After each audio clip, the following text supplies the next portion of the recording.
आप सभी दर्शकों का हमारे YouTube channel Dastak coaching Varanasi पे स्वागत है। जैसा कि आप जान रहे हैं कि हमने वादा किया था आपसे कि अगला वीडियो वर्ण विचार पे होगा, तो वादे के मुताबिक हम हाजिर हैं वर्ण विचार के चैप्टर को लेकर के। इसके पहले आपने देखा था कि जो हमारा समग्र रूप से हिंदी पाठ्यक्रम था उस पर मैंने चर्चा किया था और बताया था कि हिंदी सब्जेक्ट को पढ़ने का तरीका क्या है, एक सीक्वेंस क्या होता है जिससे चीजें सीढ़ी नुमा चलते हुए आप सीखते चले जाएं और आपको कठिनाई का अनुभव न करना पड़े। तो हमने उस पर विस्तृत चर्चा किया था। मैंने उसमें भाषा के बारे में बताया था, भाषा के बाद व्याकरण के बारे में बताया था। भाषा के 3 रूप बताए थे, मौलिक है, लिखित है, सांकेतिक है। व्याकरण के 3 अंगों में हमने शब्द और वर्ण और आपके वाक्य का चर्चा किया था। विकारी अविकारी शब्द क्या होते हैं, सारा चीज उसमें हमने डिटेल में बताया था आपको कि हमको पढ़ना कैसे है। तो ये चीजें तो हो चुकी थी इसके पहले वीडियो में। आज की वीडियो में अब हम नए चैप्टर की शुरुआत कर रहे हैं जिसका नाम है वर्ण विचार। और ये चूंकि वर्ण आपके सामने नया शब्द तो है नहीं, क्योंकि मैंने पिछली कक्षा में इसके बारे में चर्चा कर चुका हूं कि वर्ण है क्या। तो वर्ण किसी भी भाषा के मौखिक इकाई जिसे हम ध्वनि कहते हैं उसी का वो लिखित रूप है।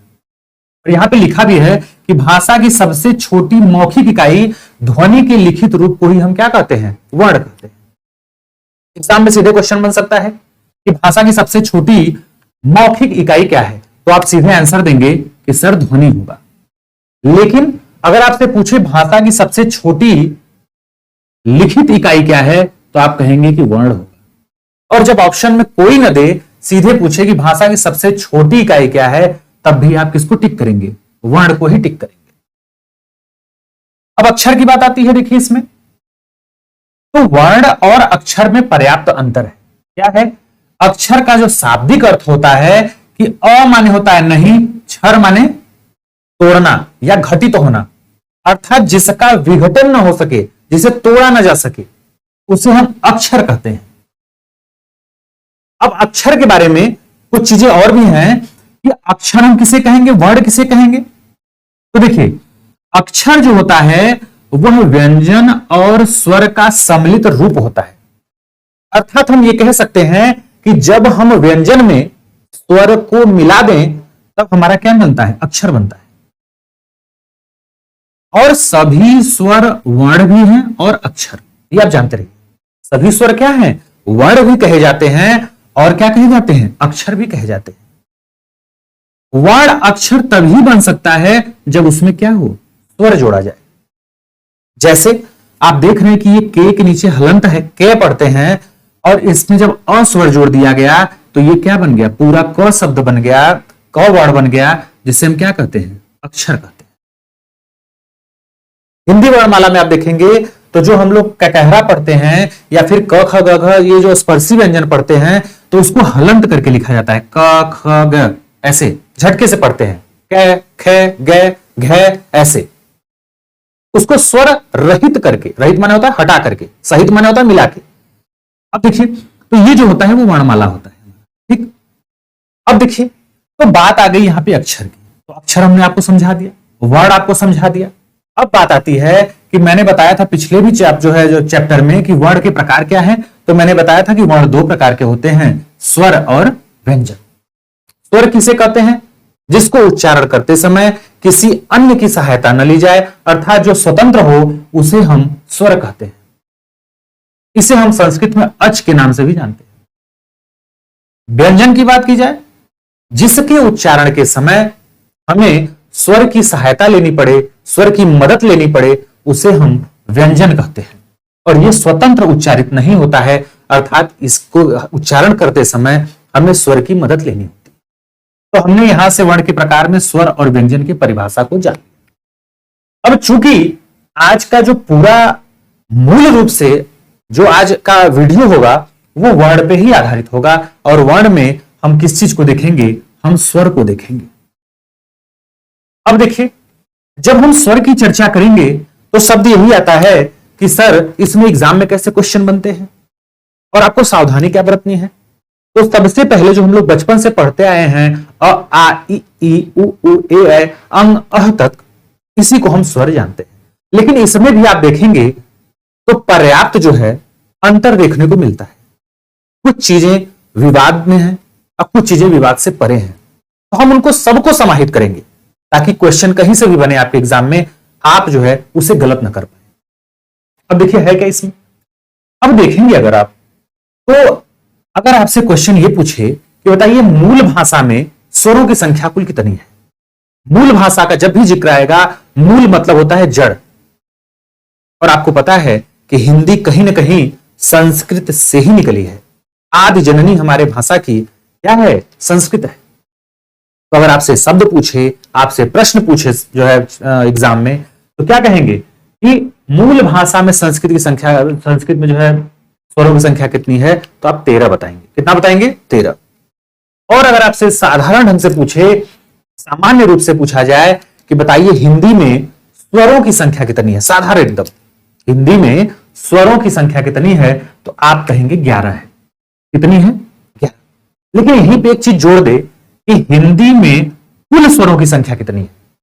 हिंदी में कुल स्वरों की संख्या कितनी है, तब आप आंसर जो है 11 न लगा के आप 13 लगाएंगे, क्योंकि उसमें 2 अयोगवाह वर्ण जुड़ जाते हैं। क्या जुड़ जाते हैं, अयोगवाह। अब ये अयोगवाह क्या है, तो देखिए सबसे पहले जो नॉर्मल हमारे स्वर हैं 11, वह है अ, आ, इ, उ, ऊ, री, ए, ओ, औ। ये तो हमारे 11 हो गए। इसमें भी अ को हम उदासीन स्वर बोलते हैं। क्या बोलते हैं, उदासीन स्वर। ये जितना मैं पॉइंट बता रहा हूं, आप कॉपी पेन लेकर के उसको नोट करते रहिए, क्योंकि सारा कुछ एग्जाम में आपके पूछा गया है, सारा कुछ का निचोड़ है एकदम, जहां जहां से जो जो चीजें हम आपको बता रहे हैं। और क्या है, उदासीन स्वर है। नॉर्मल अगर सामान्य रूप से स्वरों की संख्या पूछे कि हिंदी में स्वरों की संख्या कितनी है, तो 11 बताएंगे।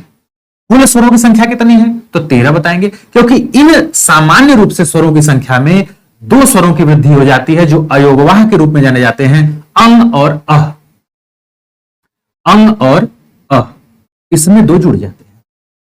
या फिर आपसे पूछे कि कुल लिखित आधार पे कितने हैं, तो भी आप क्या बताएंगे, 13 बताएंगे। लेकिन एक चीज और भी है, अगर आपसे पूछे कि उच्चारण के आधार पर स्वरों की संख्या कितनी है, तब आप 10 बताएंगे, क्योंकि इसमें री का जिक्र नहीं होता है। यहां तक आई होप आपको चीजें स्पष्ट हो गई होंगी स्वरों की संख्या से रिलेटेड। अब देखिए, बात हमने बोली थी अयोगवाह की, एक नया शब्द है अयोगवाह। अंग और अह से आप भली भांति परिचित हैं। अंग और अह से आप भली भांति क्या हैं, परिचित हैं। इसको हम मिटा देते हैं। देखिए,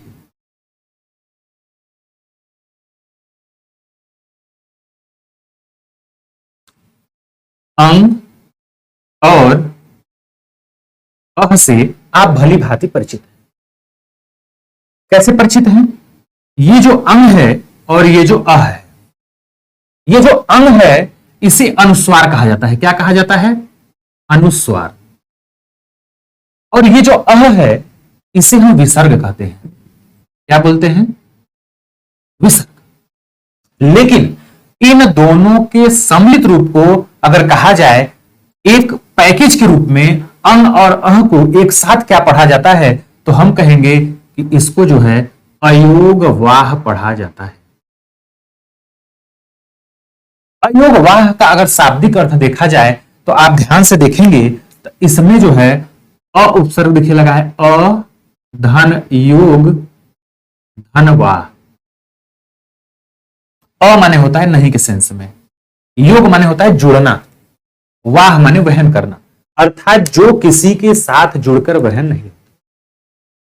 तो इतना आपने जाना कि अयोगवाह किसे कहते हैं। अयोगवाह में आते कौन कौन से हैं, तो अंग और अह आते हैं। अंग को हम अनुस्वार बोलते हैं, अह को हम विसर्ग बोलते हैं। इतना आप चीजें स्पष्ट रूप से समझ गए।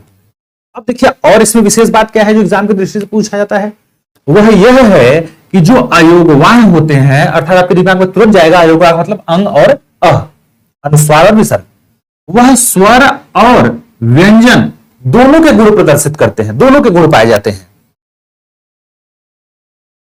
इसीलिए इनको हम सामान्य रूप से जो है स्वरों की संख्या में शामिल नहीं करते। इनका प्रयोग केवल स्वर के साथ होता है, व्यंजन के साथ नहीं होता। आपसे एग्जाम में क्वेश्चन बन सकता है कि अयोगवाह जो है वर्णों का प्रयोग किसके साथ किया जाता है, स्वर के साथ, व्यंजन के साथ, दोनों के साथ, या इनमें से कोई नहीं। तो आप हमेशा याद रखिएगा स्वर का जो प्रयोग, इसका जो है अयोगवाह का जो प्रयोग होता है वह केवल स्वर के साथ ही होता है। और क्या पॉइंट नोट करने वाली बात है, देखिए इन्हें हिंदी अथवा संस्कृत किसी के भी मूल स्वरों में नहीं रखा गया है, यह भी याद रखिए। जो मूल स्वर है, जो जड़ है, उसमें कहीं ना कहीं हिंदी हो चाहे आदि जननी संस्कृत हो, इनके मूल स्वरों में स्थान नहीं मिला है। यहां तक बात आपके क्लियर हो गई। अब एक चीज और जानिए, छोटी छोटी चीजें जो है जो एग्जाम में बराबर देखिए क्वेश्चन बने हैं। और क्या है, एक चीज है कि प्राण का नाम सुना होगा, अल्प प्राण, महाप्राण। ये आने वाले वीडियो में जब मैंने आपको व्यंजन का चैप्टर पढ़ाऊंगा तो उसमें आपको जिक्र कराऊंगा इसका जो है। तो याद रखते रहिए, जो वायु है इसको संस्कृत में हम प्राण बोलते हैं। क्या बोलते हैं? प्राण। जो हम लोग सांस लेते हैं इसे हम क्या कहते हैं, जिस वायु को, उसे हम क्या कहते हैं, जीवनदायिनी, या फिर इसको हम संस्कृत में कहें तो प्राण कहते हैं। स्क्रीनशॉट लेना चाहें तो इसका पहले ले सकते हैं आप।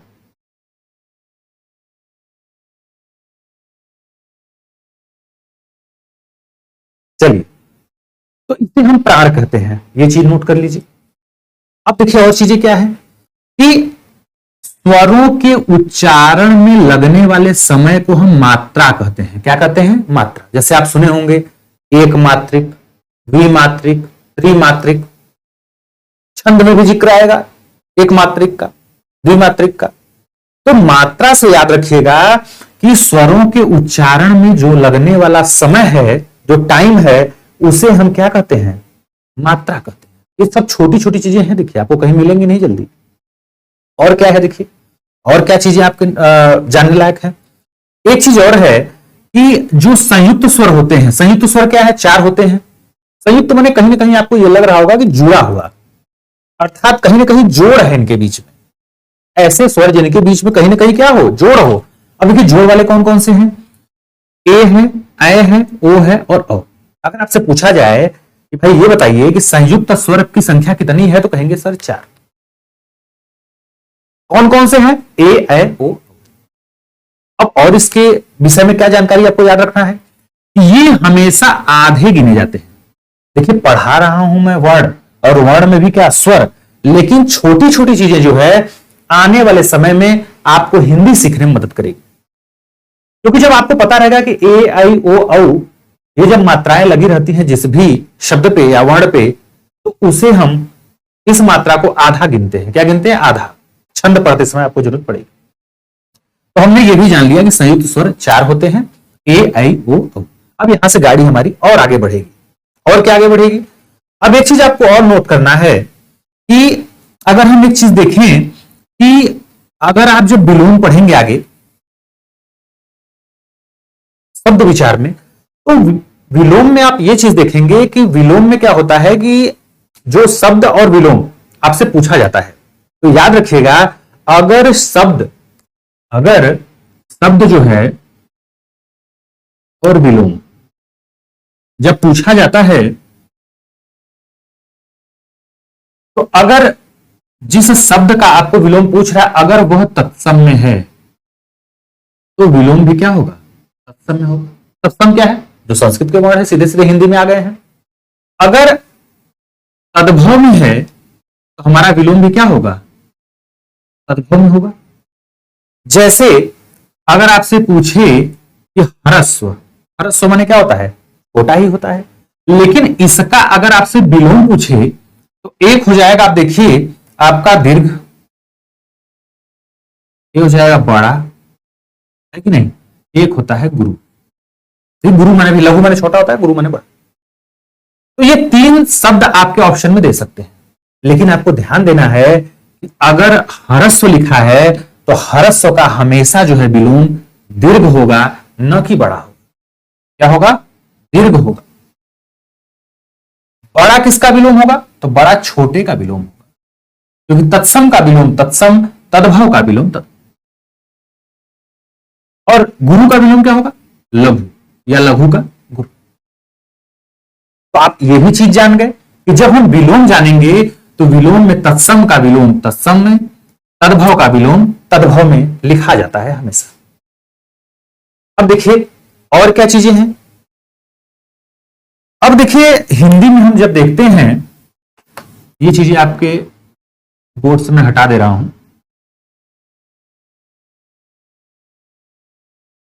देखिए जब आप हिंदी पढ़ते हैं तो हिंदी में देखते हैं कि बिंदी जो है, ये जो पॉइंट है, बिंदी है, यह किसी वर्ण के आगे, पीछे, ऊपर या नीचे 4 प्रकार से लगता है। अगर मैं ये एक साइन बना लूं या निशान बना लूं तो यहां पे एक बिंदी तो यहां पे लगता है, एक नीचे लगता है, एक पहले लगता है और एक ऊपर लगता है। अर्थात 4 प्रकार से बिंदियां लगाई जाती है। यहां पे मैंने ऑलरेडी जो है जिक्र किया हुआ है। अब देखिए जो ऊपर वाला लगता है इसे हम अनुस्वार कहते हैं। क्या कहते हैं? अनुस्वार। और यह कुल 11 जो है स्वरों पे लगता है। ये जो बेड़ी लाइन आप देख रहे हैं इसे हम सिरो रेखा कहते हैं। क्या कहते हैं? सिरो रेखा। ये आपको भली भांति मालूम है, इसको हम खड़ी पाई बोलते हैं। क्या बोलते हैं?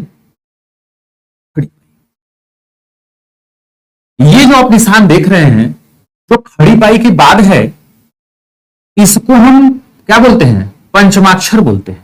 क्या बोलते हैं? पंचमाक्षर। लिख लेते हैं पंचमाक्षर। और यह कुल एक जो है आपके वर्ण पे लगता है। किस पे? अंग पे। क ख ग घ अंग। ये जो नीचे वाला चिन्ह देख रहे हैं इसे हम उच्छिप्त, तारंजात, फेंका गया या फिर द्विगुण का साइन इसको बोलते हैं। ये याद रखिएगा, ये सारा मैं बार बार बोल रहा हूं कि जो पॉइंट में लिखा हूं ये सारी एग्जाम की दृष्टि से महत्वपूर्ण है। उच्छिप्त भी पूछ सकता है, ताड़ंजात भी पूछ सकता है, फेंका गया पूछ सकता है, द्विगुण भी पूछ सकता है।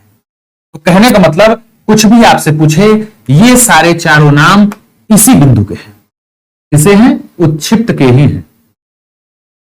और यह किन किन पे लगता है? तो यह केवल 2 वर्णों पे लगता है, एक ये और एक ढ पे और एक ड। अब देखिए एक चीज बचा, ये वाला भाई ऊपर हो गया अनुस्वार, ई खड़ी पाई के बाद वाला हो गया पंचमाक्षर, खड़ी पाई के नीचे वाला उच्छिप्त हो गया, और खड़ी पाई के पहले वाला जो निशान है ये काफी इंपॉर्टेंट है और काफी बार एग्जाम में इससे विवादित क्वेश्चन भी बने हैं। आप कहेंगे कैसे सर? इसको हम, इस साइन को हम नुक्ता बोलते हैं। क्या बोलते हैं? नुक्ता। ये किन जो है वर्णों पे लगता है? तो कहेंगे ये 5 कुल वर्णों पे लगता है। कौन कौन से हैं? एक है के, है, के, जे और फे। ये है तो हिंदी के, देवनागरी लिपि के, लेकिन जब इसमें हम नुक्ता चिन्ह का प्रयोग कर देते हैं तो यह अरबी फारसी का वर्ण हो जाता है, अर्थात विदेशी हो जाता है। तो अगर आपसे पूछा जाए कि नुक्ता वर्णों की संख्या कितनी है तो कहेंगे सर 5 है। कौन कौन सा है? कैक है, जय। लेकिन इसमें विवाद क्या है? एनसीईआरटी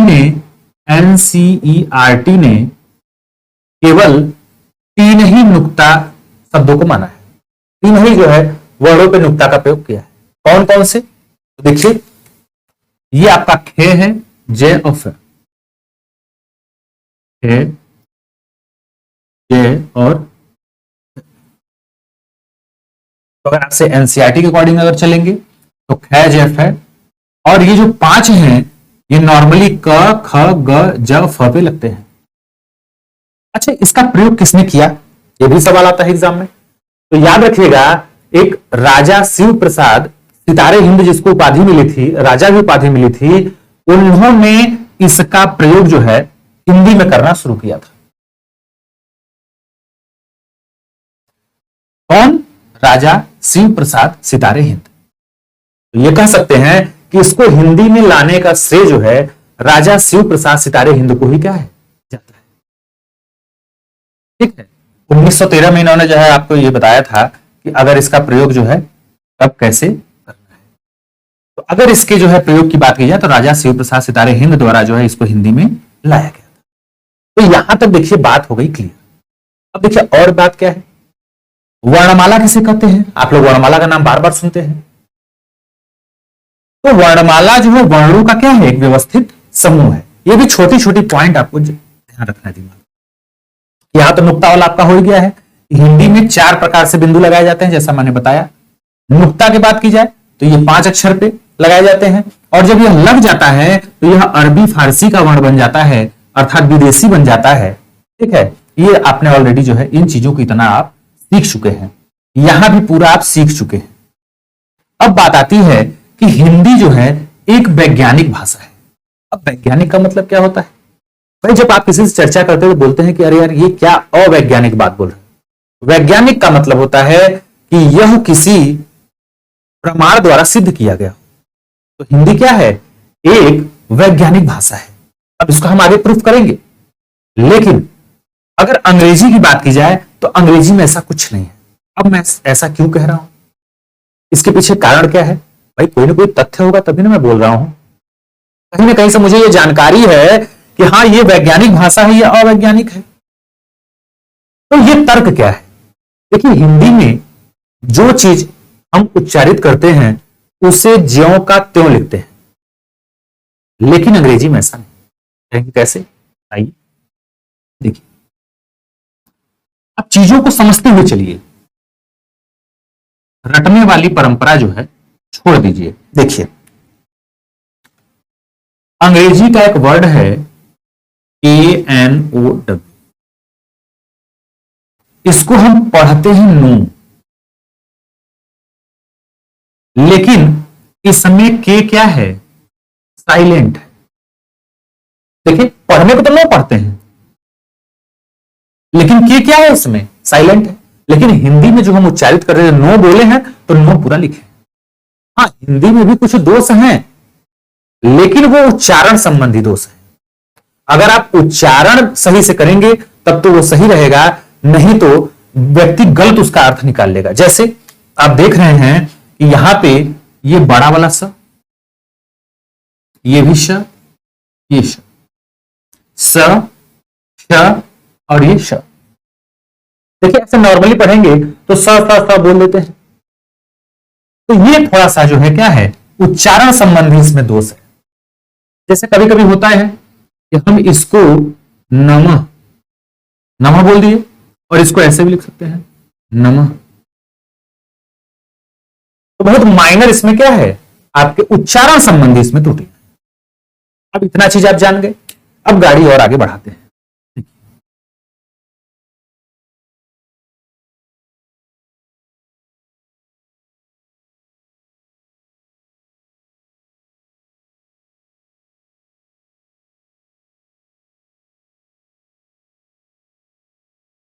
देखिए एक वर्ड का जिक्र आता है ये आ।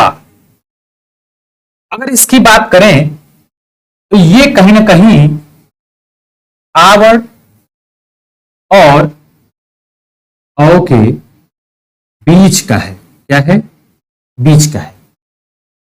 इसे हम वृत्ताकार स्वर कहते हैं। क्या कहते हैं,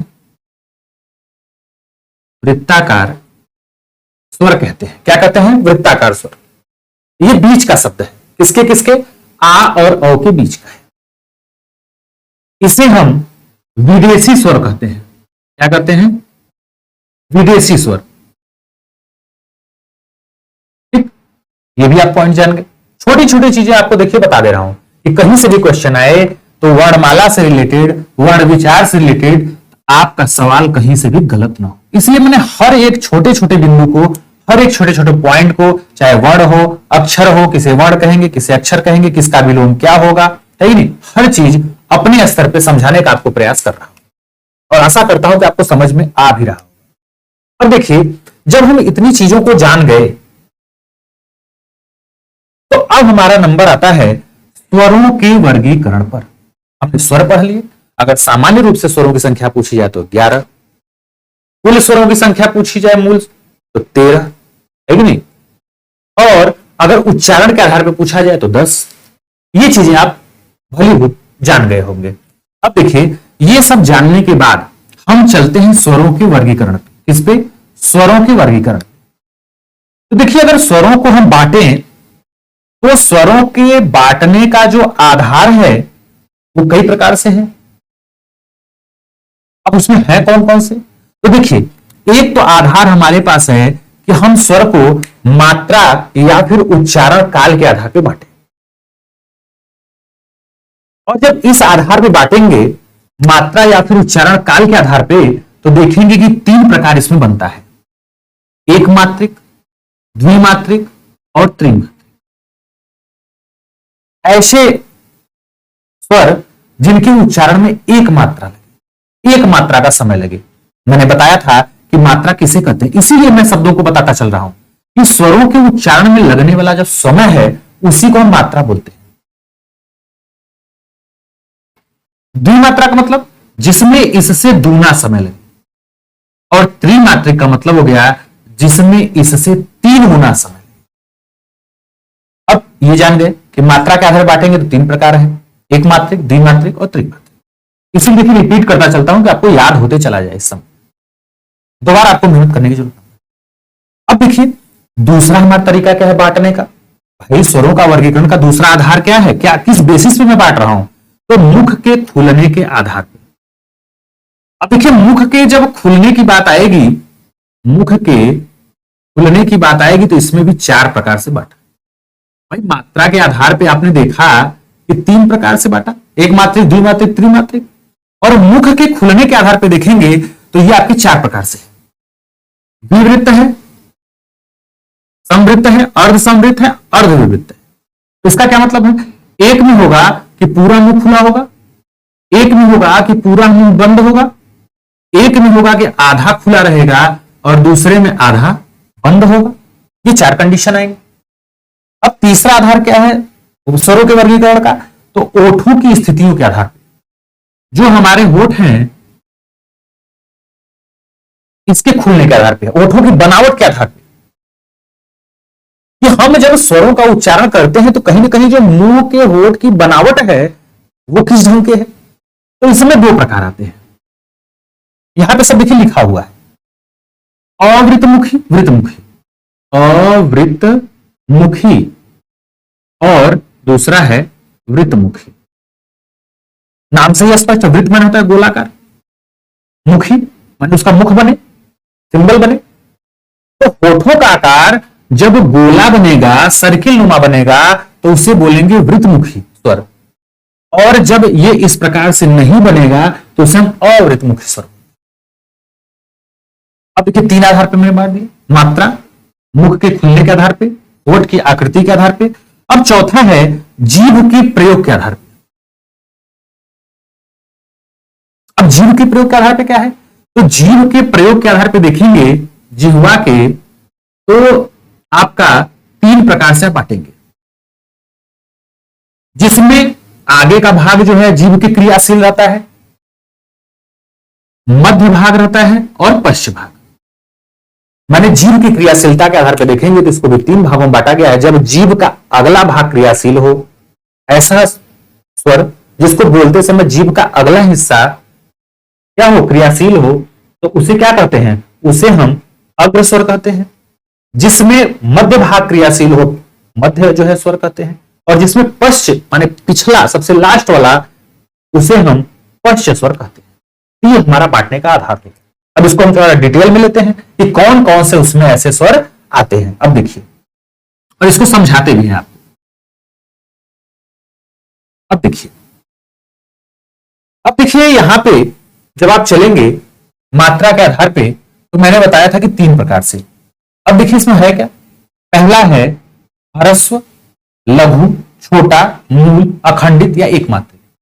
अब देखिए, मैं वहां एक मात्रिक स्वर बोल के छोड़ दिया, लेकिन यहां पे एग्जाम में आपके कहीं से भी कोई भी नाम दे सकता है। लघु भी पूछ सकता है, ह्रस्व पूछ सकता है, छोटा स्वर पूछ सकता है, मूल स्वर पूछ सकता है, अखंडित स्वर पूछ सकता है, चाहे एक मात्रा, ये चार आते हैं। ह्रस्व स्वर कितने होते हैं? चार होते हैं। मात्रा के आधार पे एक होता है अ, छोटी ई, छोटा ऊ और री। री भी कौन सा? छोटा वाला। अब देखिए दीर्घ में देखेंगे तो दीर्घ में इससे दुगना समय लगेगा, जैसे अ, ई, उ, री। देखिए कम समय लग रहा है, लेकिन दीर्घ में इससे दुगना समय लगेगा। कैसे? आ, ई, उ, ए, ओ, औ। इससे ज्यादा समय लग रहा है। इसका नाम क्या है? दीर्घ है, गुरु है, बड़ा है, खंडित है, द्विमात्रिक है, या फिर संधि से बनने वाली। अब ऐसा संधि से बनने वाला क्यों मैं इसमें लोकल लैंग्वेज यूज किया हूं, ताकि आपको पता रहे कि इसमें आप देखेंगे नीचे तो इसमें संधि में भी इस वर्णों का प्रयोग होता है। इनकी कुल संख्या की बात की जाए तो 7 है। कौन कौन सा है? अगर हम सातों की चर्चा करें तो एक तो बड़ा आ है। कौन सा है? बड़ा आ। अब एक आपको मालूम है कि जब आप संधि पढ़ेंगे, क्योंकि मैंने पहले भी बताया, जो इससे पहले जस्ट क्लास था सिलेबस पे चर्चा वाला, तो उसमें मैंने बताया था कि जब आप वर्ण विचार पढ़ लेते हैं तभी आप संधि को जानने के योग्य होते हैं, क्योंकि संधि का परिभाषा ही है दो वर्णों के मेल को संधि बोलते हैं। तो देखिए वर्ण कौन कौन से हैं? तो अ और अ, दो छोटे अ को जोड़ने पे आ का निर्माण हो रहा है, और ये किसका उदाहरण होता है? दीर्घ संधि का। मैं ये भी आपको डिटेलिंग करते चल रहा हूं। बड़ी है, ये अगर देखिए बड़ी का निर्माण कब हो सकता है?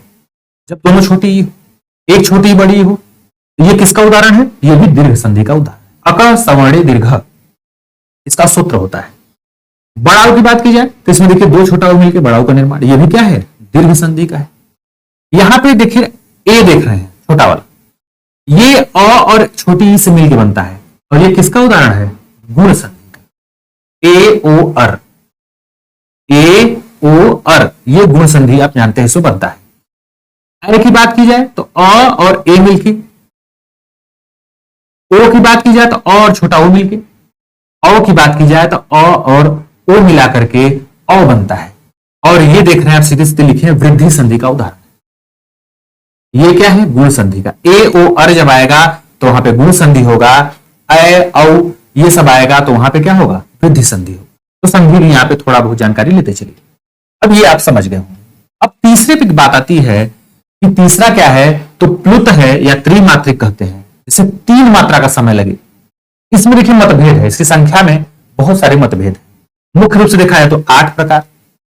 इसको कहेंगे किसको? जिसको हम लंबे समय तक उच्चारित करें। जैसे आप किसी को दूर से बुलाने के लिए ऐसे बोलते हैं, राम, कुछ होता है ना, लंबे समय तक लास्ट वाला जो वर्ण होता है उसका उच्चारण करते हैं, है कि नहीं? तो यहां पे आ जाएगा आपका प्लुत या फिर त्रिमात्रिक। इसका प्रयोग संधि में नहीं होता है। जैसे ओम, हे राम, है ना। अब देखिए मैंने ये अ आ बड़ी बड़ा ऊ ए ओ औ क्यों लिखा है?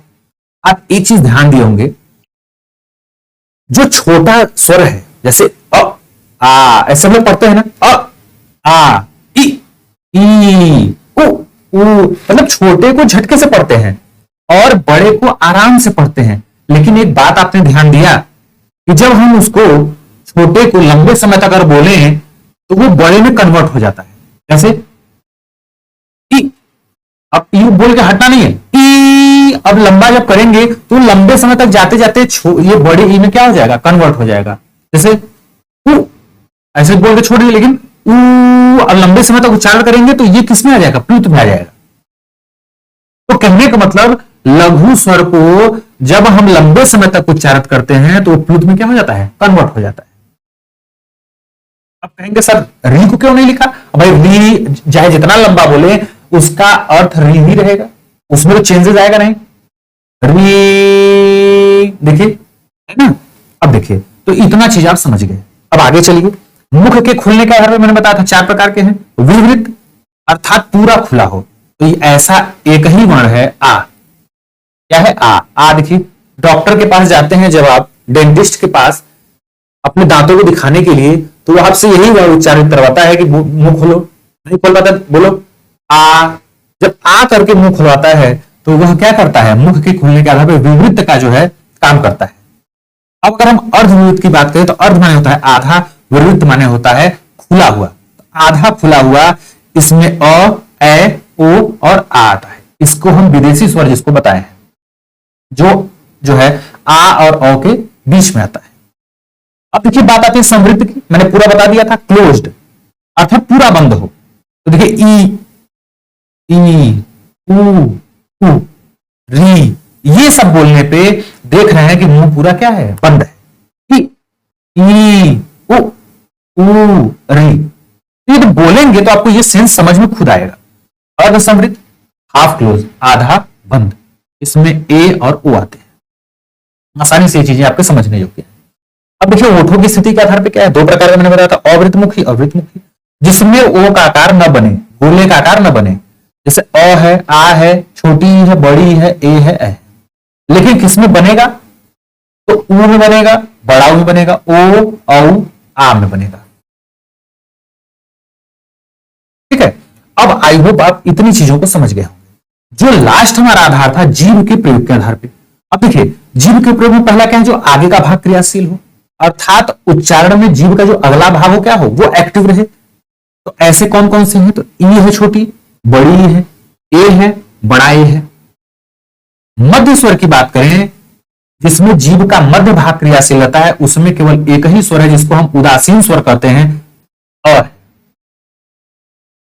और जब तीसरे की बात करेंगे पश्च स्वर की, जिसमें पिछला भाग क्रियाशील रहता है, तो उसमें आ है, ऊ है, बड़ा ऊ, छोटा ये आपका ओ है, औ है और आ है।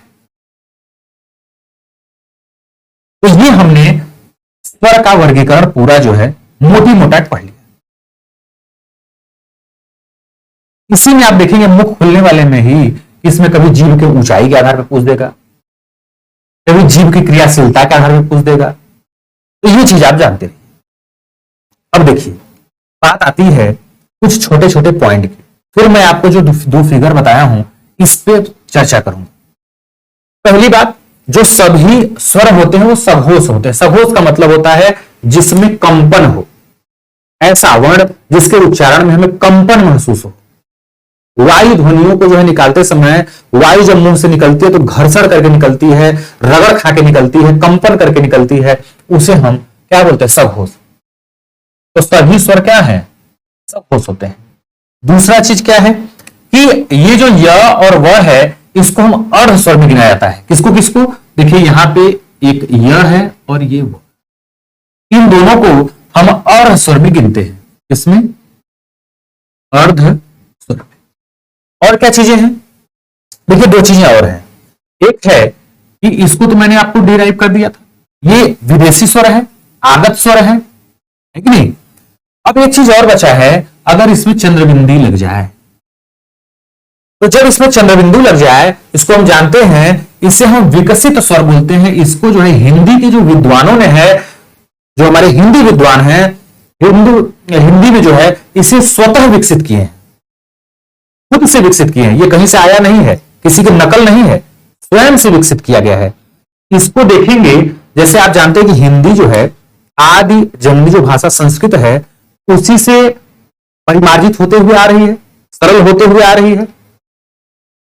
लेकिन जब देखेंगे संस्कृत की रचनाओं में तो इसका कहीं भी जिक्र नहीं मिलेगा, क्योंकि यह हिंदी के विद्वानों के द्वारा खुद का बनाया हुआ अपना यह क्या है, स्वर है। इसे हम चंद्रबिंदु कहते हैं या फिर इसे हम विकसित स्वर बोलते हैं, इसीलिए कि यह विकसित किया गया है। और इसी को हम क्या बोलते हैं, अनुनासिक बोलते हैं स्वर। क्या बोलते हैं, अनुनासिक स्वर बोलते हैं। अगर किसी भी शब्द के ऊपर ये चंद्रबिंदु लगा हो तो ये जान जाइए कि वो कहीं ना कहीं 99% तद्भव ही होगा। क्या होगा, तद्भव होगा। अब और चीज क्या है, देखिए ये आपका हो ही गया, आदत मेहमान ये हो ही गया, यहां ये चीजें स्पष्ट हो ही गई होंगी आपको। अब देखिए बात आती है यहां पे ये जो दो फिगर बना है, क्योंकि मैंने संपूर्ण चर्चा जो है आपके इस पे स्वर पे कर दिया है, छोटे छोटे पॉइंटों को लेकर। अब देखिए यहां पे आप देख रहे हैं, मैंने जो बताया कि आपको कि जो हिंदी है वो कहीं ना कहीं एक वैज्ञानिक भाषा है।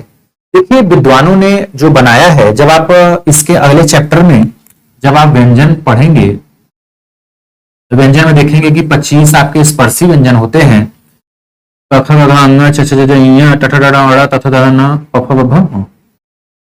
तो इसमें देखेंगे KTMDO, ये क्या है? ये देखिए कंठ, तालु, मूर्धा, दांत और ओष्ठ।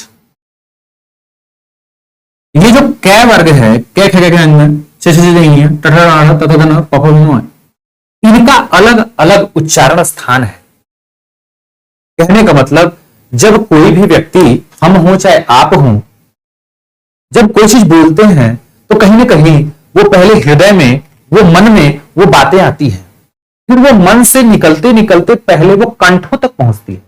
कभी कभी ऐसा देखते होंगे कि कुछ लोग किसी को कुछ बात बोलना चाहते हैं, शुरू किए हैं, कुछ बोलते हैं कहीं रुक जाते हैं, कंठ तक बात पहुंची रहती है, लोग बोलते हैं बोलो बोलो भाई क्या बोलना चाहते थे, बोलो बोलो, कहीं रुक गए, कंठ तक बात पहुंची। कहने का मतलब कि ये देख रहे हैं यहां से अगर हृदय में कोई बात पहुंच रही है और मन में, मस्तिष्क में कुछ बात आई, तो यहां से जब चलता है तो कहीं ना कहीं कंठ में पहले होता है, कंठ से, फिर कंठ के बाद जब आगे जाएगा तो आप देखेंगे कि पहले कहा जाएगा तालु में, तालु के बाद मूर्धा जिसे मसूड़ा बोलते हैं, और फिर दंत, और फिर दंत के बाद क्या हो जाएगा? ओष्ठ हो जाएगा।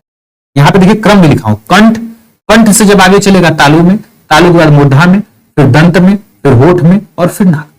ये क्रम होता है। जैसे जब हम बोलते हैं कखे गगे अंग, तो ये कंठ से बोलते हैं, फिर कंठ के ऊपर, क्योंकि आप देखेंगे अगर ये आपका मसूड़ा है, ये मूर्धा है और ये आपकी जीभ है, ये नीचे है कि नहीं, तो यहां पे आपके कंठ है, काकल है, यहां से कै वर्ग का उच्चारण करते हैं, जो स्पर्शी व्यंजन है, स्पर्श माने जो किसी न किसी भाग को टच करे, अंग। फिर जब हम चे की बात करेंगे, चचे जो अंग, तो ये कहीं ना कहीं इस तालु में क्या होगा? सटेगा। फिर उसके बाद इस मूर्धा में, फिर जब तय वर्ग की बात आएगी तो ये दांतों में, जैसे देखिए त थ द ध अंग, जीभ कहां स्पर्श कर रहा है? आपके दांतों पे। तो जीभ इस जो है किसके?